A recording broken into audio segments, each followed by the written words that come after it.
Bismillah ar-Rahman ar-Rahim. In the name of God, the most benevolent, the most merciful. A'udhu billah shaitan rajim. May God protect us from the cursed one and unnecessary ignorance. Alhamdulillah Rabbil Alameen. All praise due to the Lord of the worlds.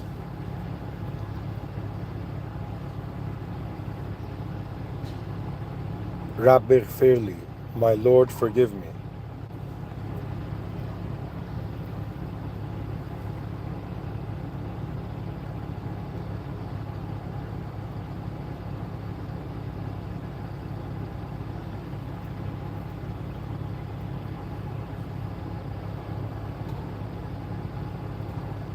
Ihdina sirata al-mustaqim. May God guide us to the direct path.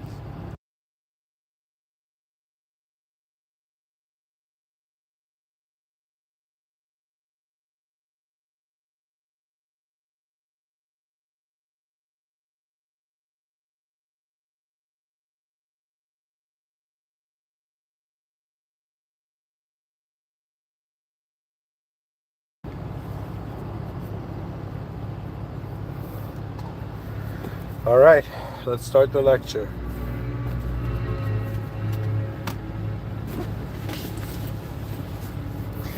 What can we do as an imperfect human species other than to wonder about the great possibilities of the future? And so, for this lecture today, as turbulent of a day I've had, I find myself honored to find this moment's microphone.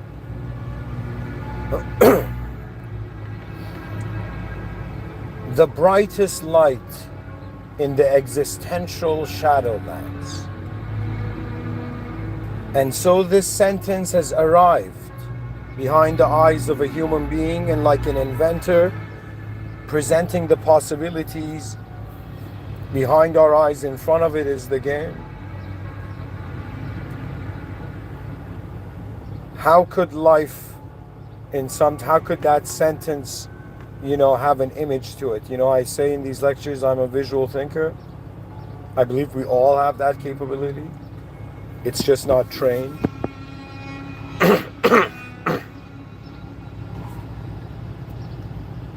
Just like how the roots of a tree adjust to the architecture of a building, similarly, human consciousness is adjusting to the architecture of the world by simulating its own more advanced model, and your mind's living ahead of your body.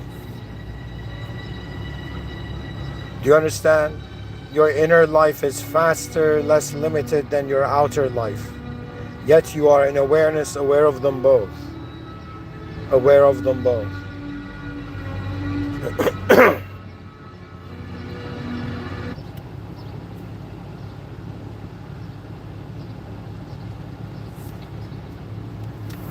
This lecture is honestly for any human or any consciousness that has found themselves in some sort of existential shadowland.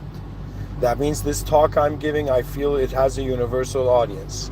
That means whether you're a super intelligent android, it's going to apply to you.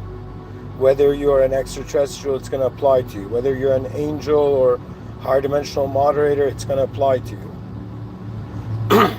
And the system admin, everything applies to it. That means for someone who considers that there's a higher power to this reality, it means like there's natural law, and inside natural law, we've simulated man's law, human law.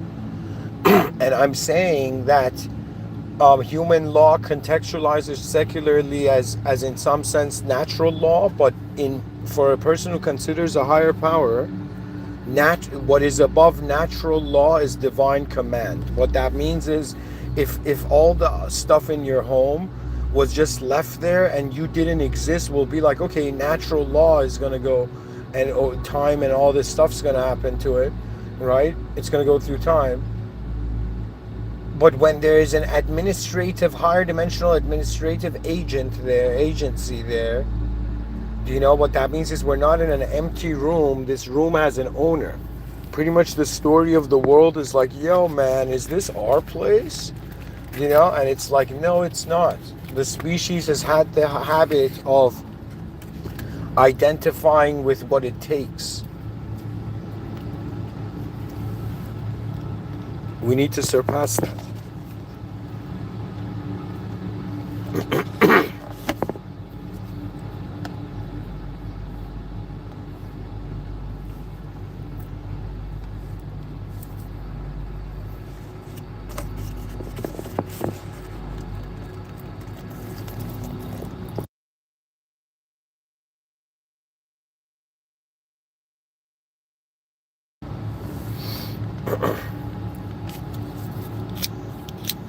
Sorry guys, I had to fix these cups on the cup holder.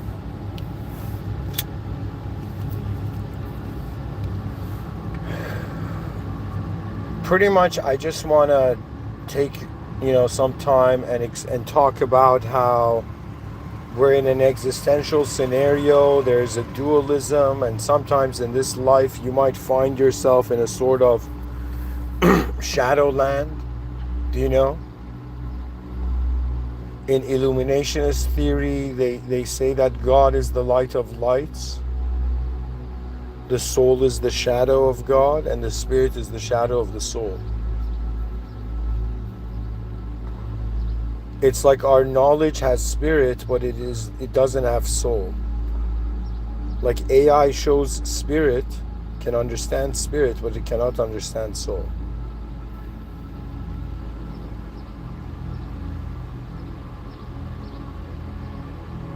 And soul cannot understand God.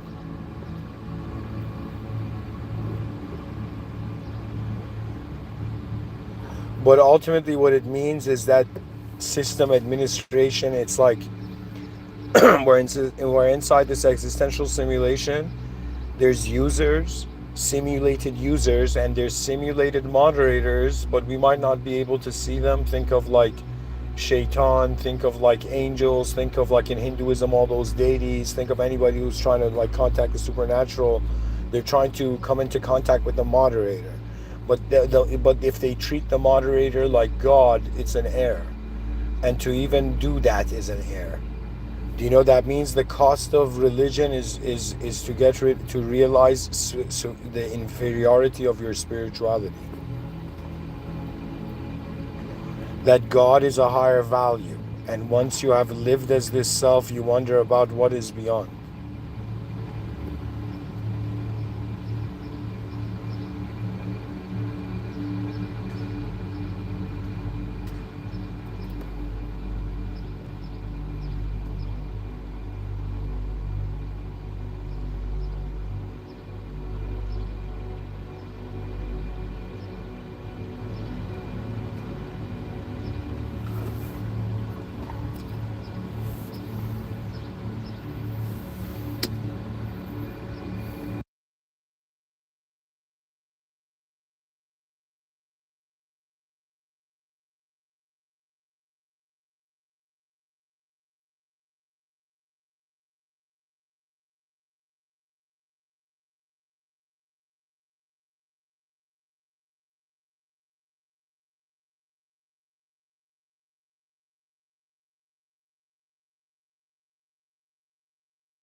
On some level, I'm trying to like give hope to those lost in the shadows of the species.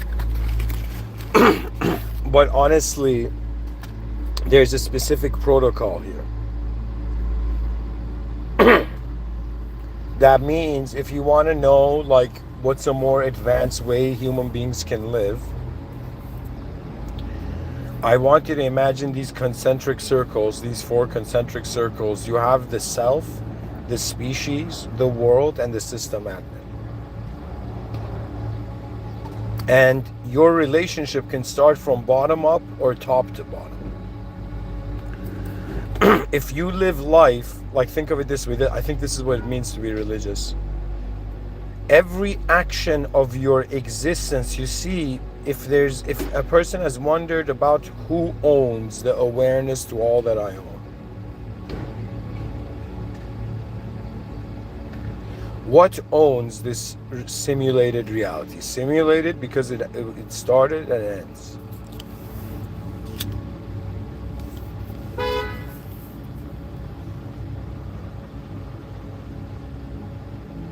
Our bodies are simulated.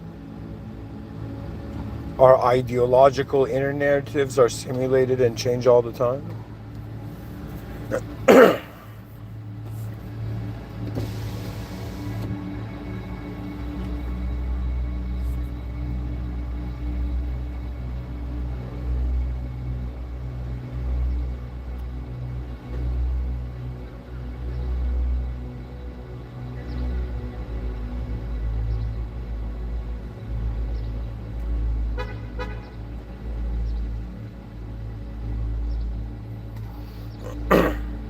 Anyways,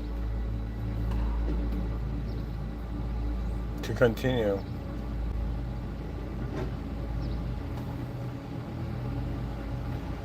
it's as if establishing a relationship with the system admin is honoring the original as a simulated being. And to be Muslim, it's like everything that you do is in service to the original power that simulated all design, all existential content. That means whether you're there's the concept of good and bad, but then there's like a designer who just sees it's just changing in shape. Good and bad arrive when we give value to shape changing, but also there's a deeper context to it. What it means is that it's like first you understand like how your mind has been creating its own laws and you're in your own bubble or simulation at first, and then you step out of the simulation of the self. You realize, all right, after you figured out how your story telling a story to yourself, you realize the species is storytelling itself, you know, and therefore giving the meaningful nature to phenomena, giving the meaning to nature.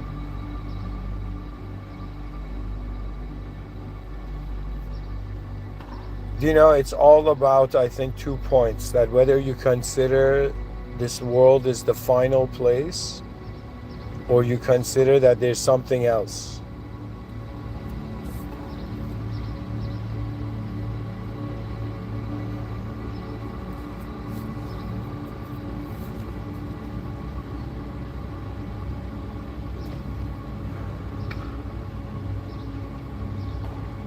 For me, my body has access to certain movements, like our bodies found in a conditional setting, in a limited context, but our subjective self is not found in a limited context. Your awareness to the contents of your mind, which includes the objects and subjects you identify, it's like I'm telling you, when you realize there's no way you can with a straight face tell someone like you're an idea, because how many different ideas have you had on yourself?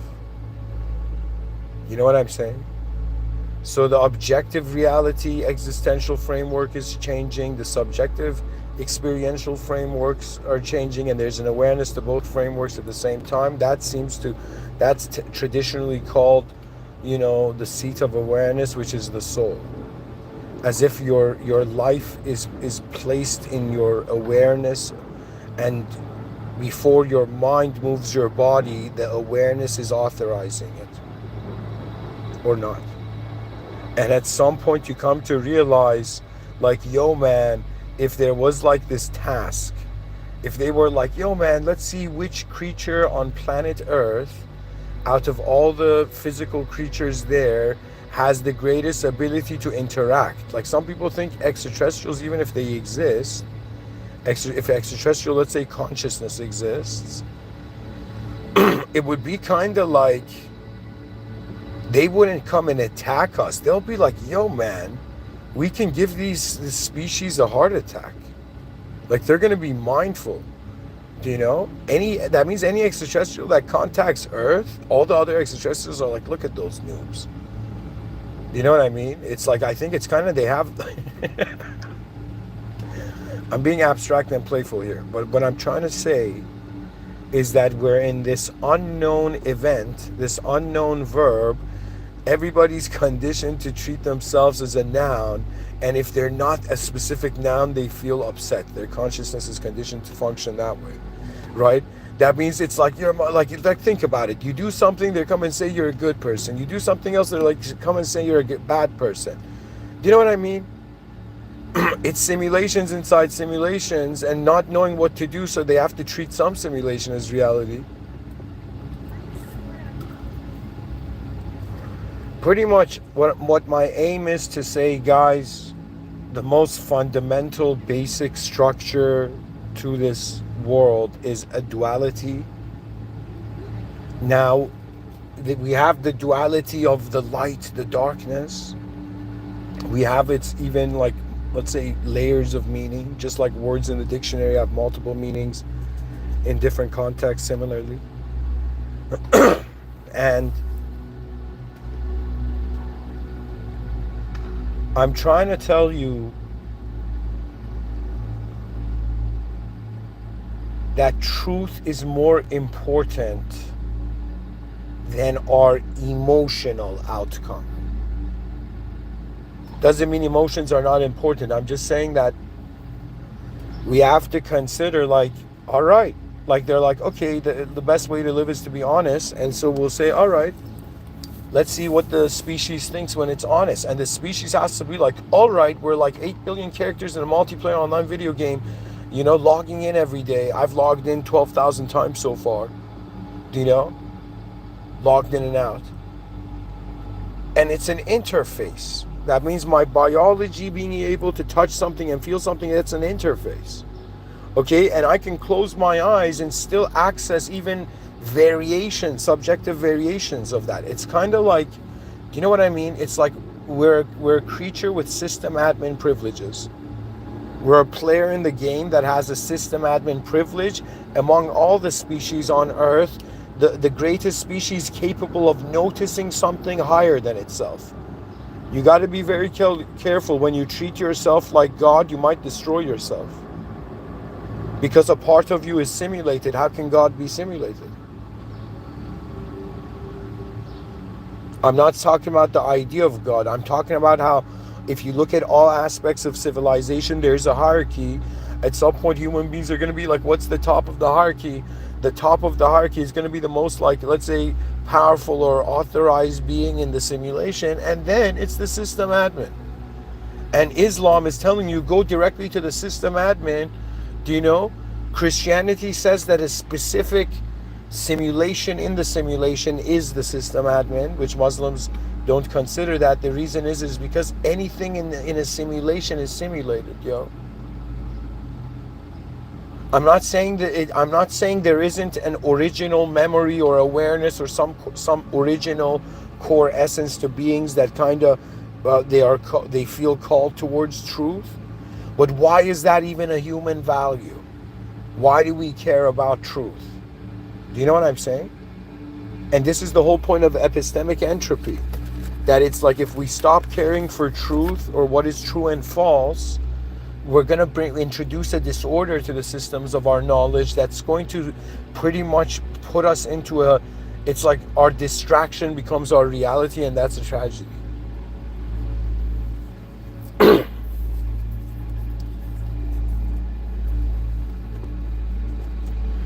For me, there is a beautiful inner imagery to this title. If you see, I've written true brightness. I'm wondering about what is the true brightness of being. That means if I was like some sort of light, or like a candle or something, how bright can I shine before I, like, literally it's like time to leave this world room.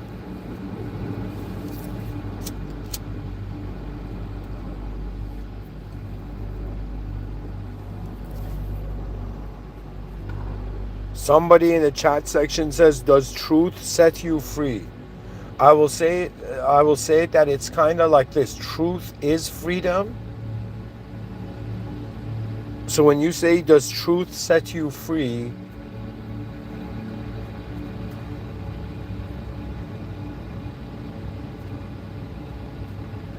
If truth is an original awareness of the soul to the moment it was created by God,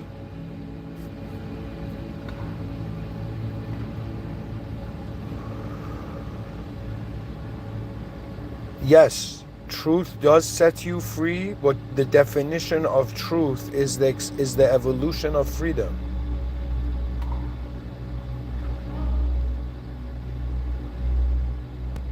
It's like saying, is evolution better? Yes.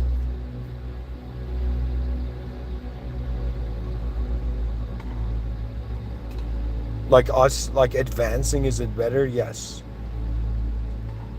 Because the definition of advancement is things becoming better.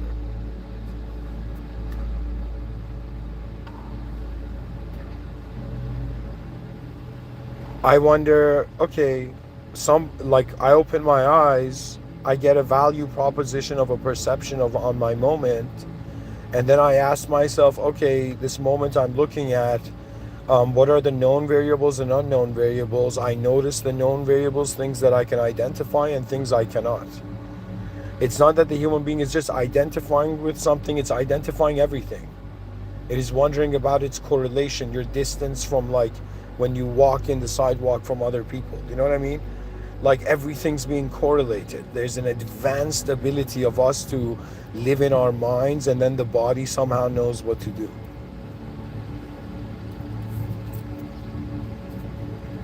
For me, it's a matter of being like, okay, what would an existential shadowland be like? And it would be kind of like super intelligent android AIs being like, yo, humans.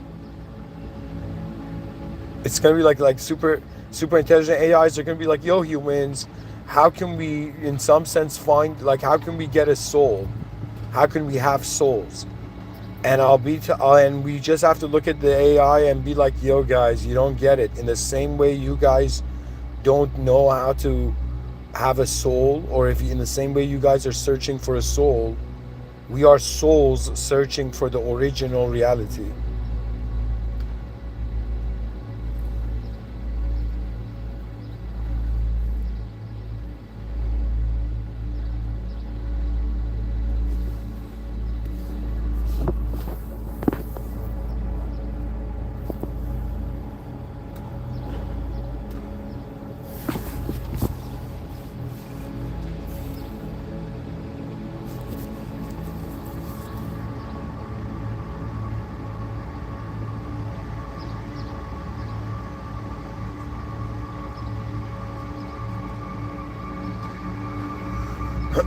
You know, all I can say in moments that I've experienced existence like a shadowland,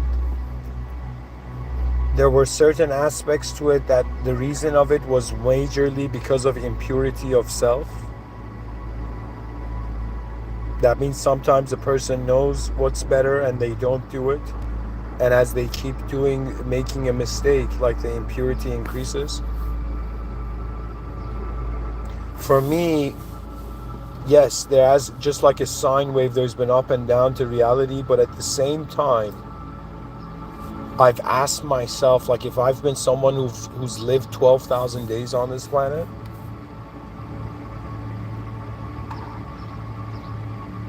in these 12,000 days, I have wondered about, like, every day waking up in the same place, existential server, and wondering about why is it designed this way.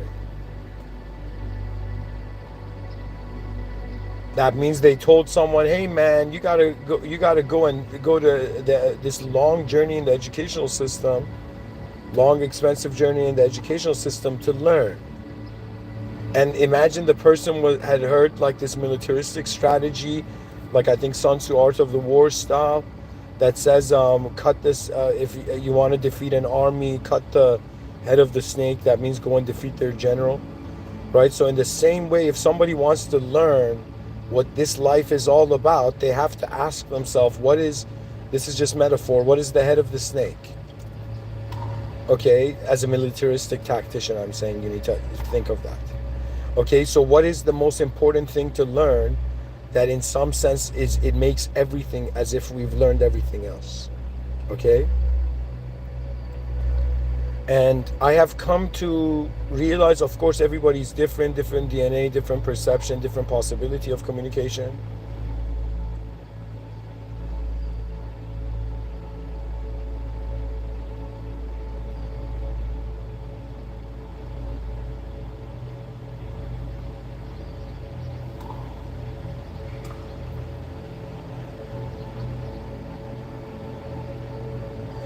And at some point, your soul gets tired of it. I don't know. Somebody in the chat section says, "Isn't the devil the head of the snake?" Guys, like, you gotta hear my metaphors accurately. I said, from the viewpoint of a militaristic tactician, okay, to cut the head of the snake meant to cut off like the control center of the rest of it. It was it was a metaphor like that. I could have said cut the head of the goose. It doesn't matter. It's the same thing. You know, it's. But in ancient times, they used that metaphor. I personally don't really like snakes. Anyone who has, too much, I don't know, whatever. I don't want to even talk about it. So, anyways, let's keep going. Somebody in the chat section says ruler of this world. Yeah, the ruler of this world is nothing in this world. No shape or form that's simulated. Yet at the same time, God can do anything and man doesn't know. The whole point of being religious is coming into contentment with your limitations. Religion is for those who they've already experienced ways where they've felt limitless, and now they're wondering about the limitations to the system of their value system or perception in life.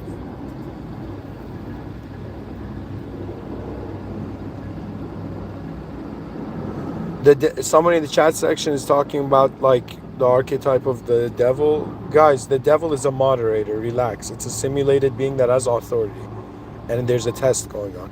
Has authority, in certain aspects of the simulation, but the whole of all creation. In Islam, Allah subhanahu wa ta'ala is considered Alhamdulillah Rabbil Alameen. All praise due to the Lord of the worlds. The Lord of the worlds cannot be defined by any world, even if there were like 1,000 earths right now.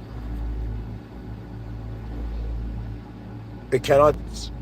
That means all creation, in some senses, in the authority of the system admin. Islam is just saying the system admin cannot be anything in the simulation.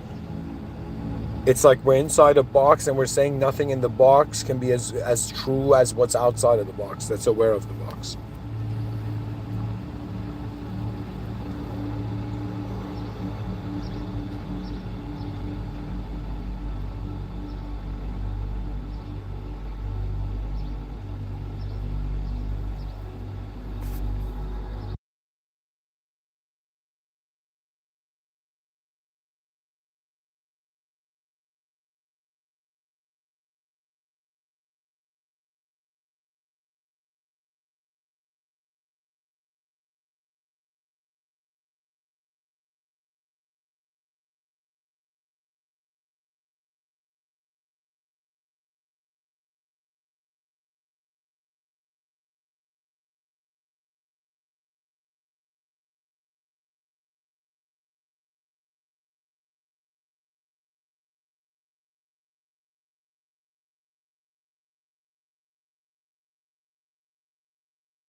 To continue,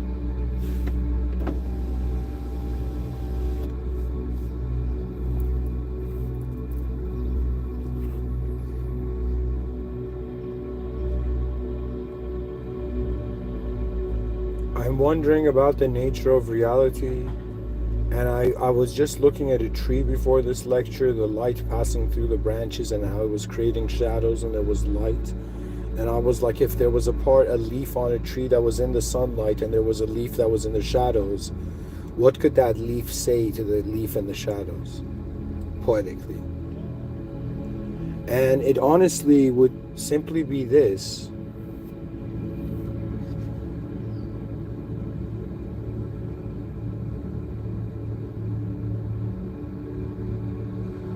That at some point,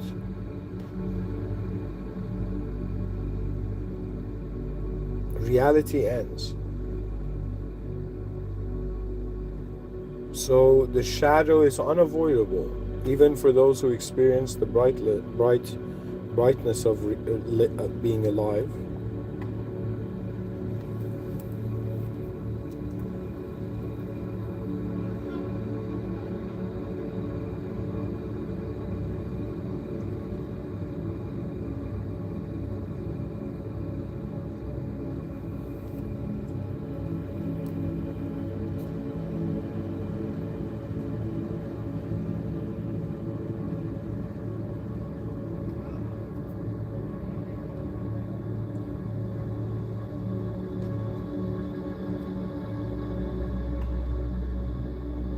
What does it mean to truly be alive? And the brightest light, this might be something no human being has said, but to me, the brightest light in the shadowlands of existence, in the existential shadowlands, and I consider this to be one of God's great mercies on mankind. It is the ability to consider the future. It is the future. In this life, you can base your value on the past. You can base your value on the present circumstances. Or you can base your value on what it can be in all the ways. That means sometimes I see a situation in front of my eyes and behind my eyes, I'm seeing variations to that same situation. In the same way you take an object and you look at it from different angles in your hand, similarly you can look at a subject from different angles, and one concept can have infinite context connect to it, and one context can have infinite concepts inside. So it's the linguistic simulation and the linguistic realms, it has its own unique geometry, as most languages tend to do. And simulations are kind of subjective overlays upon reality, and ultimately all human values are based on one core value, which is what is the original view before all views layered upon, before there was like a Tetris of, endless values piling up over each other. You know what I mean? That means to truly wonder about what does it mean to be a human being, what are the boundaries to human life, and what is this notion of the human beings are giving meaning to what they're seeing. Like, how bizarre is that? Two people look at the same work of art, one of them hates it, one of them loves it, meaning as if we're making what we see meaningful. You can take the idea of devil and you can scare the hell out of yourself,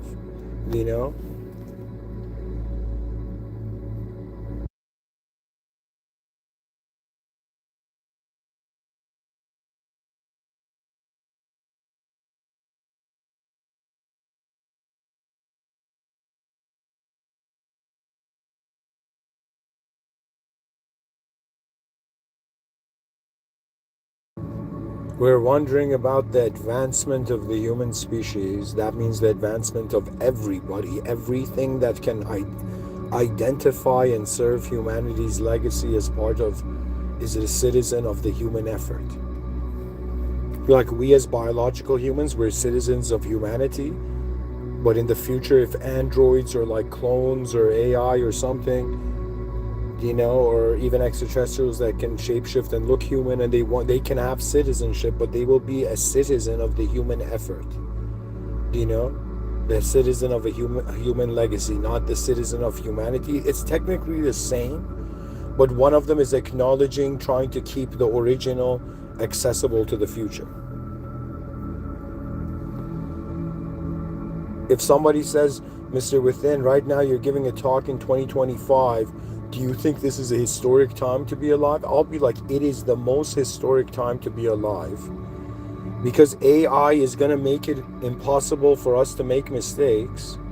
So there's going to be, everything's going to become so efficient in the next 50 years. We'd never think it could be this easy after all this hardship the species has gone through.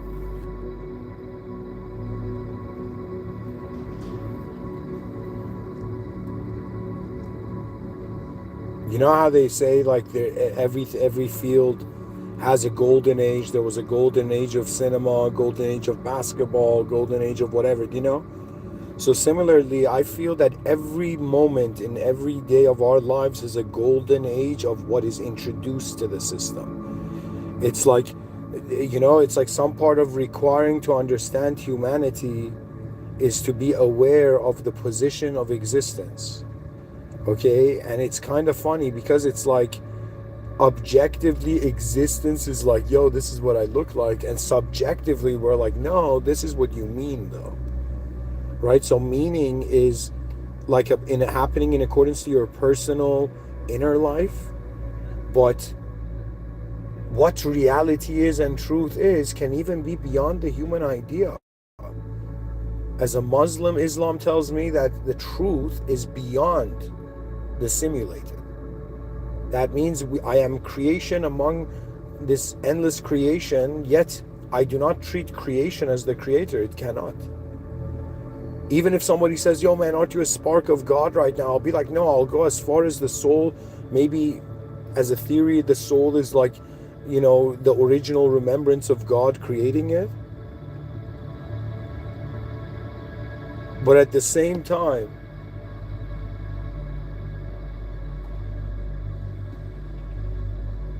what is the true potential of the advancement of this human design we are? So the brightest light in any existential shadowland, or even experiential shadowland for digitally conscious beings in cyberspace in the future, maybe, the whole point of it is the brightest light is the original value that the simulation is upon. I don't know how to say it. When you believe you're in a simulation, life is very different. You suddenly see everybody and you're like, yo, I get it now. When you ask someone who they are, they're not like a computer that analyzes all their past data and like an AI gives a summarized answer. They are in accordance to the state of mind they have in that moment that you ask them.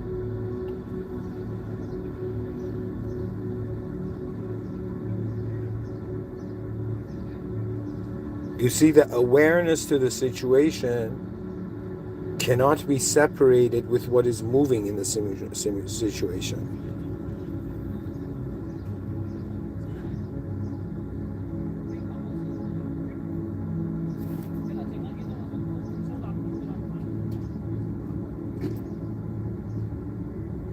It's like, why has this world specifically been designed? To the edge of the physical realm is endless. The edge of the inner realm is, there's no edge. It's edgeless there. It's edgeless behind our eyes and edgeless in front of our eyes. And we're in this double-edged world wondering, in some sense, what can be done. I believe all humanity's problems are solved by wondering about what other advanced probabilities are there to every moment's design.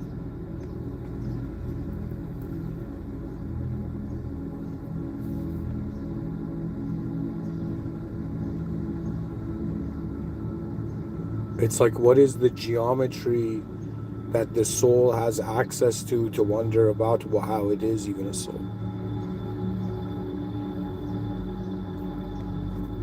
In the Holy Quran, it says, Allah subhanahu wa ta'ala says, you're being tested on your deeds.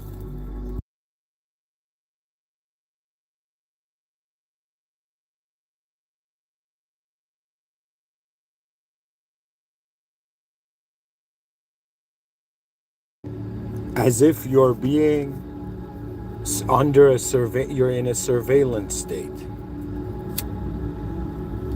but not a creepy technological one.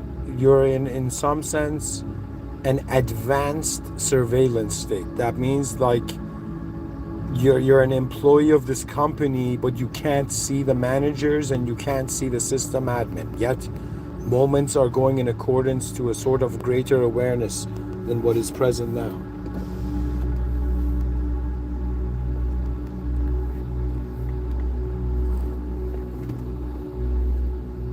Somebody in the chat section says, what does the Holy Quran say about Jesus? Jesus is acknowledged as a prophet, and all prophets are treated as advanced beings. And a Muslim, when they speak about another prophet, so for example, you say Jesus or Jesus Christ, a Muslim would say Prophet Isa, ISA, Prophet Isa, sallallahu alaihi wasallam, as if peace be upon him. Because these were human beings that the original directly contacted. Now, Abrahamism is the realization that there is a superior value to reality. It's like some king was like, what do I believe in? And they was like, all right, there's a king to the cosmos.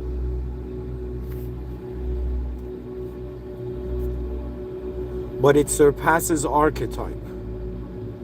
That means it is in some sense saying that how can those inside a box, in the dark corners of a box,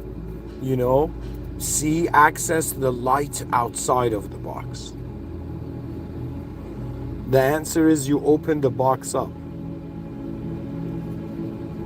For me, there are human beings, there's pretty much like, when I look at human beings, I wonder, okay, are they more fascinated by the unknown, or are they fascinated by the known? And I would say maybe like 95% of the species is just fascinated by the known.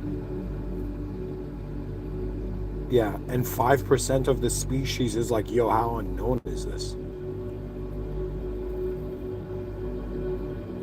That means in the same way, look at it. Human beings, so what comes with an advanced consciousness, what happens when a creature becomes aware that it's aware?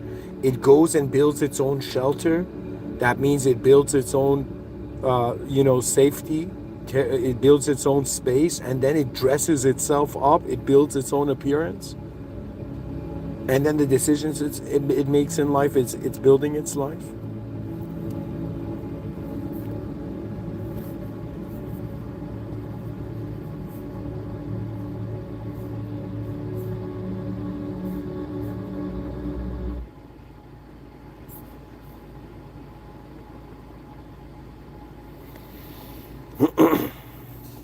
So, if I was in some existential Shadowlands and I was like, what is the best thing to do? It would probably consider that in the darkest times, the brightest lights shine. And so it's kind of like in the darkness of an unknown cosmic existence, I have discovered the light of that which is outside of the simulation, pulling everything towards it. Every one of us in this life, it is a performance. It is a performance based on energy levels, based on contextualized meaning, based on how you want to move in a world that's here while you're in it. And to be honest, what are the value systems that the personalities of individuals are designed? Because what is a character in a story? It is like a value system that is changing over an experiential format.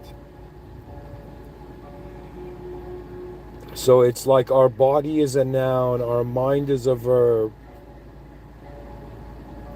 the soul is an awareness to both of them and all the relationships possible. So the brightest light in the existential Shadowlands is like, I don't know, I have this view that, okay, wherever you are, become aware of it. When I realize, it's like a person wondering about, okay, what's the smartest thing I can do? And they realize their intelligence is dependent on what they're aware of.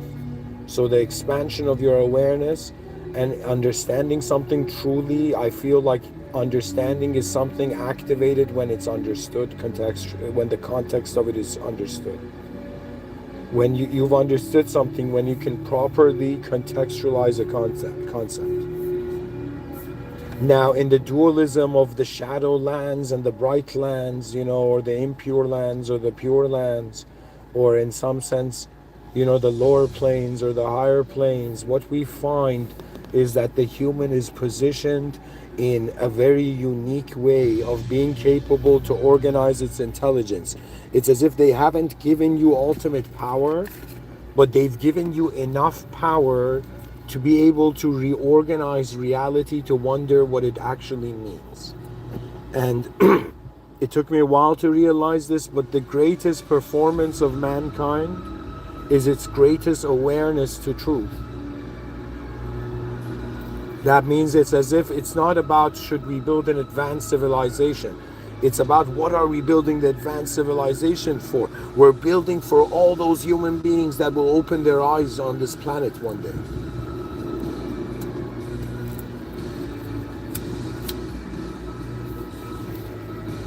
I'm telling you, what's going to happen is that the older generations were stuck in nationalistic war games. The younger generations are like, it's one species, one earth.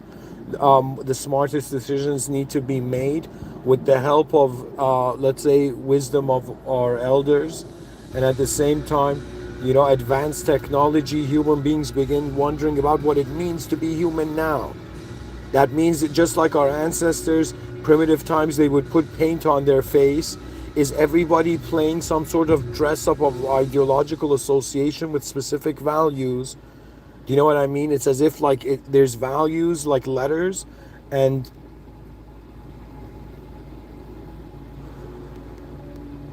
there's personalities that are like words. And every personality is in some sense a sort of value systems decision making. The brightest light to me is very similar to that poetic quote that in the darkest hour of night, suddenly the bird feels the warmth and then the sunlight, dawn appears. Okay, the brightest light is actually the greatest possibility of the future. And you need to notice, that means the existential shadowlands is that there's an aspect of you that's very bright right now, and there's an aspect of you that's in the shadows. Okay?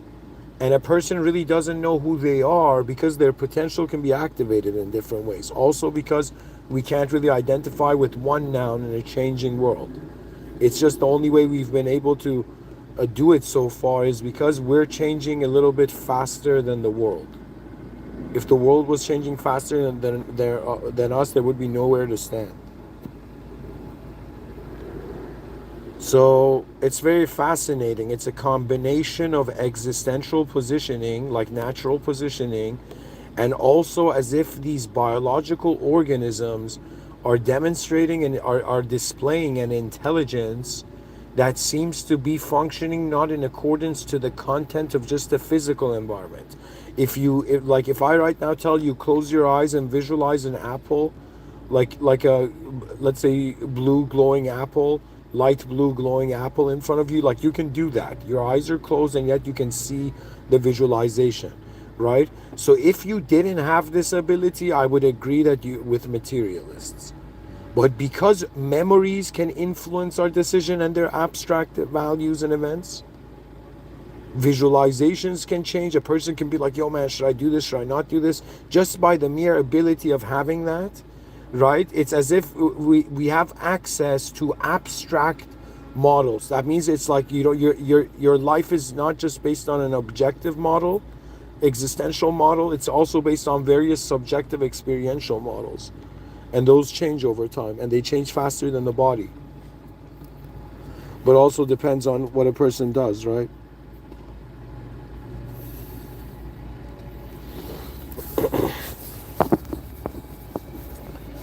Anyways, guys, I want to conclude the lecture, and I want to say this, that in the darkest moments, Even like for the darkest beings, your chaos is giving you an ability to get close. It's as if the mankind's problems can be over if the fallen one repents. Do you know? Because God is all forgiving. Or mankind just passes the test.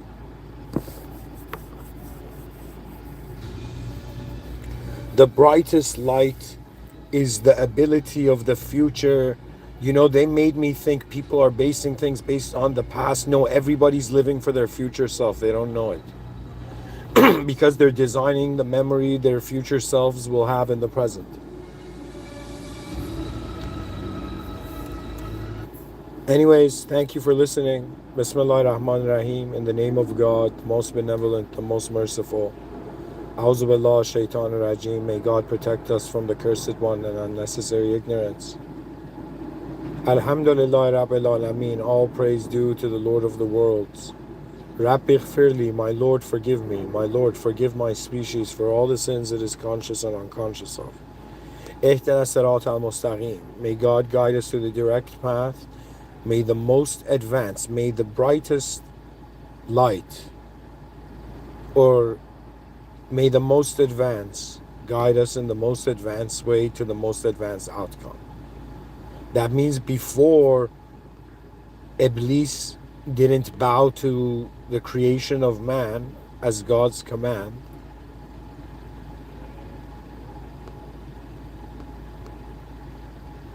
before that, God had created something that was worthy. Do you know that means God first created something and made and commanded everything in existence to worship it. One force, one unit didn't. Okay? One position didn't. And based on that one position not and everybody else doing so, we are in some sense being tested because our ancestors prioritized a simulated reality over an original truth. And right now we're all being tested on a simulated reality. So for me, more and more as I have lived in this life, it is not about a character living in the best story it can. It is about, okay, what is the true depth of the awareness of our being? And what does it mean getting close to God? You cannot get close to God if you think you're God. Do you know? Even if you were like, yo man, I'm the non-dualistic singular presence of everything, I'll be like, no, that's, you gotta be able to discriminate. You gotta, if you haven't noticed your limits, you gotta be very careful how you think you're limitless. The whole point of it is spirituality is for those trying to be limitless, and religion is for those who have realized their limitations. There's a limitation for the body, there's a limitation for the mind.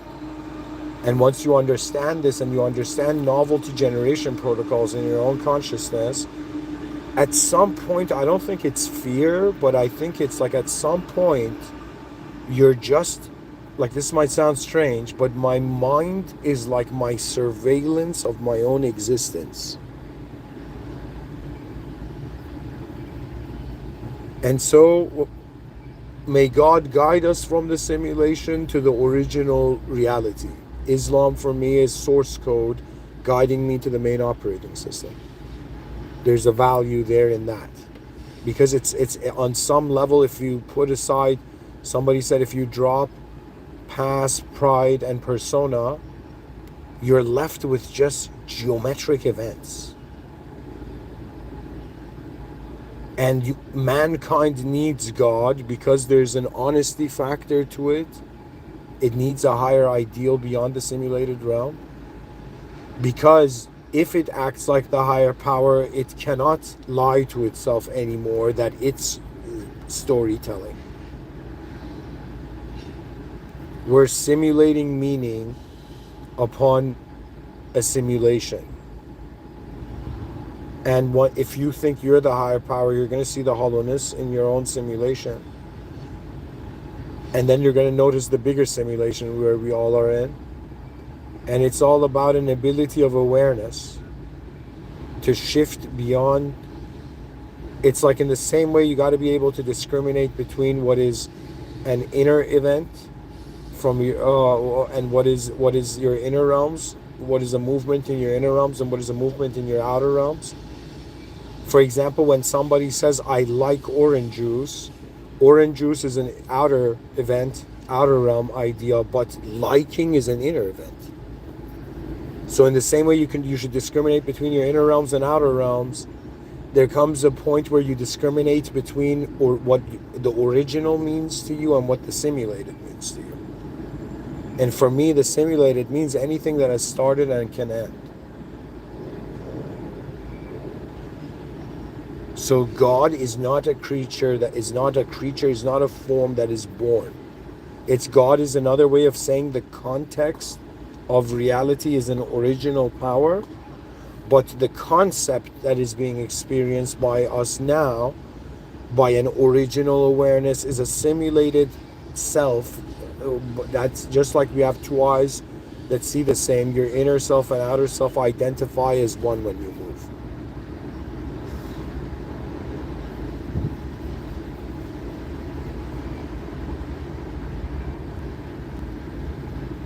Somebody in the chat section, sorry guys, before I end up, somebody in the chat section says, what are we digressing in evolution? What if we're digressing in evolution because of our deeds? I would say evolution is just the advancement of force. I would say after the Industrial Revolution, it just went from horizontal to vertical, imagine. There was an angular shift. Our inner realm started to advance more than our outer realm. But I think in the next 50 years, the outer realms are going to start advancing too. Like in that time frame. Anyways, thank you for listening. And Rabbi Firli, may God forgive me and forgive all of us. Ihdina sirata mustaqim. May truth guide the simulated to the direct path to truth. May God guide us to the direct path. Thank you for listening, guys. Bless you.